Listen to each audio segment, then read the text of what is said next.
hope all of my students will be doing well. Today we are starting a new topic of subject pharmacognosy related to discipline category B pharmacy.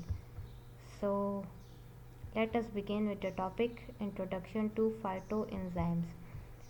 Today हम एक new topic फाइटोएंजाइम्स से related study करेंगे. इसमें देखें definition start में बताइए the enzyme obtain from plant origin is known as plant enzyme और phytoenzyme. वो एंजाइम जो किसी भी पौधे से ऑब्टेन हो, प्लांट से ऑब्टेन हो, उसका सोर्स प्लांट हो, उसको हम फाइटोएंजाइम कहते हैं. इसमें आपको डेफिनेशन के बाद डिफरेंट प्लांट से जो एंजाइम्स ऑब्टेन्ड हैं उसकी जो है डिस्क्रिप्शन बताई गई है. सबसे फर्स्ट आपके पास फाइटो एंजाइम है ब्रोमीलेन एंजाइम. ब्रोमीलेन एंजाइम की नेचर देखें, it is a proteolytic enzyme. ये क्या है? प्रोटीन को ब्रेक डाउन करने वाला एंजाइम है. बोटेनिकल सोर्स मीन्स कौन से प्लांट से ये ऑब्टेन्ड है. It is obtained from the stem and ripened fruit of pineapple plant juice.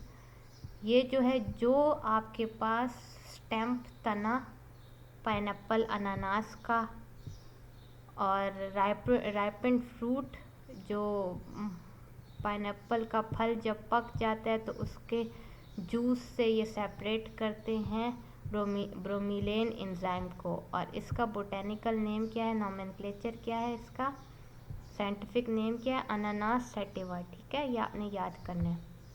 Family कौन सी है? अब डिफरेंट प्लांट्स को डिफरेंट नॉमेनक्लेचर के अकॉर्डिंग फैमिली में डिवाइड किया. ब्रोमीलेसी फैमिली है. डिस्क्रिप्शन, मॉलिक्यूलर वेट क्या है इस एंजाइम का, 2800 मिली मोल है. ओडोर क्या है, ये ओडोरलेस है, इसमें कोई भी स्मेल नहीं होती. कलर क्या है, buff coloured powder. Buff coloured means somewhat creamy colour powder होता है. ठीक है. टेस्ट क्या है, एक्रेट, चुभने वाला टेस्ट होता है ब्रोमीलेन एंजाइम का. सॉलेबिलिटी वाटर में ये हल हो जाता है, अल्कोहल और क्लोरोफॉर्म में. कलेक्शन एंड प्रिपरेशन, हम कलेक्ट कैसे करते हैं और बनाते कैसे हैं ब्रोमीलेन एंजाइम को, इस स्लाइड में हम ये स्टडी करेंगे. फ्रेश स्टेम्स एंड फ्रूट्स को पहले हम इकट्ठा करते हैं, उसको H2O2 से पर ऑक्सीडेज से हाइड्रोजन पर ऑक्साइड से हम उसकी वॉशिंग करते हैं. उसकी फिर छिलका उतारते हैं, उसको डिफरेंट पीसेस में डिवाइड करते हैं. Juice is collected from fresh pineapple stem. Juice को जो है हम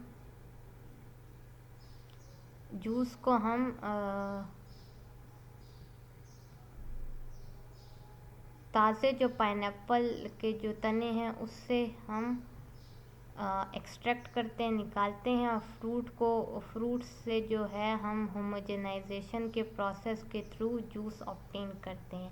फ्रूट को लेते हैं, उसको होमोजेनाइज़र मशीन में रखते हैं, वो इसको अच्छी तरह घुमा के ग्राइंड करती है.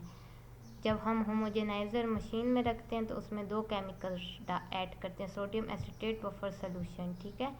सोडियम एसीटेट बफर सोल्यूशन जब हम ऐड करते हैं, फ्रूट के पीसेस डालते हैं तो ग्राइंड अप होता है और उससे हमारे पास जूस ऑब्टेन होता है. उस जूस को हम फिल्टर करते हैं, छानते हैं और छान के 500 ml ऑफ फिल्ट्रेट को हम ऑब्टेन करते हैं. फिर उसमें बेंजोइक एसिड, सोडियम बेंजोएट डालते हैं प्रिजर्वेटिव के तौर पे और 1 ग्राम पर केजी के हिसाब से हम बेंजोइक एसिड या बेंजोएट ऐड करते हैं और इस तरह हम एंजाइम को ऑब्टेन करते हैं.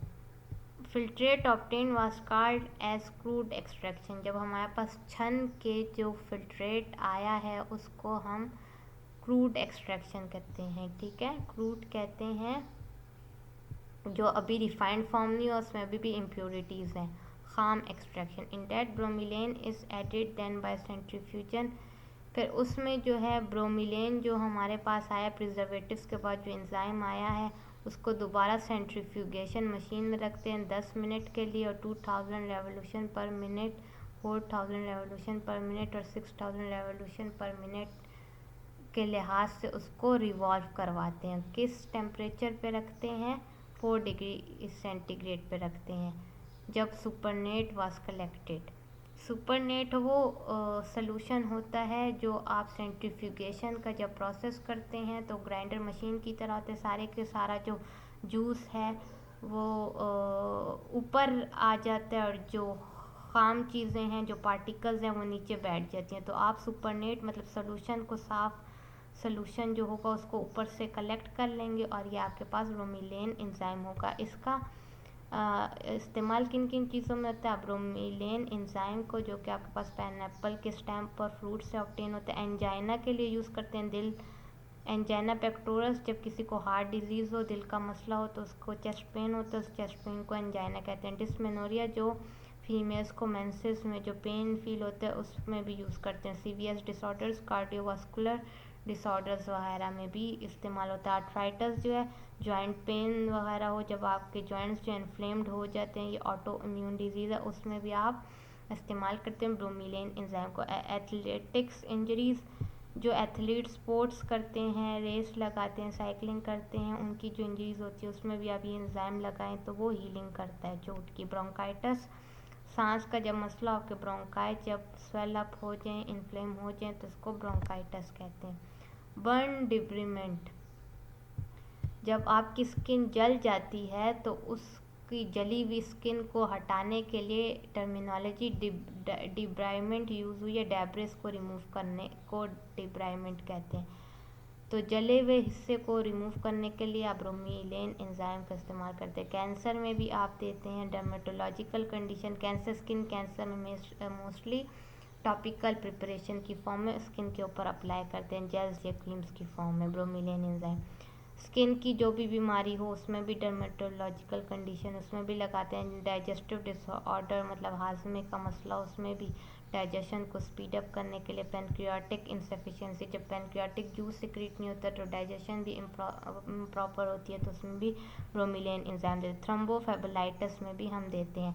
थ्रोम्बोफेबुलाइटिस एक ऐसी कंडीशन है जब आपकी वेन जो है स्वेल अप हो जाती है, जब इंजेक्शन गलत तरीके से लगाया हो, तो इसको थ्रोम्बोफेबुलाइटिस कहते हैं। तो इस कंडीशन में भी ब्रोमीलेन एंजाइम यूज़ कर सकते हैं। ठीक है, आज के लिए इतना ही। Thank you for listening dear student. Assignment के तौर पे आप लोग जो है ले लें, मुझे प्रॉपर जो है डायग्राम्स की फॉर्म में जो है आप लोग ईमेल कर दें या व्हाट्सएप कर दें सीआर को, हर कोई अपने नेम्स के साथ साथ, कि कौन कौन सी सेंट्रीफ्यूगेशन मशीन और होमोजेनाइज़र यूज़ हुआ है आपके पास ब्रोमीलेन एंजाइम को बनाने के लिए। ठीक है,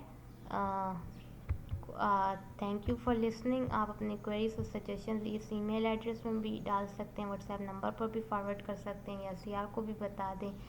कमेंट सेक्शन में भी क्वेश्चंस कर सकते हैं। Thank you for listening. All the best. अल्लाह हाफिज़।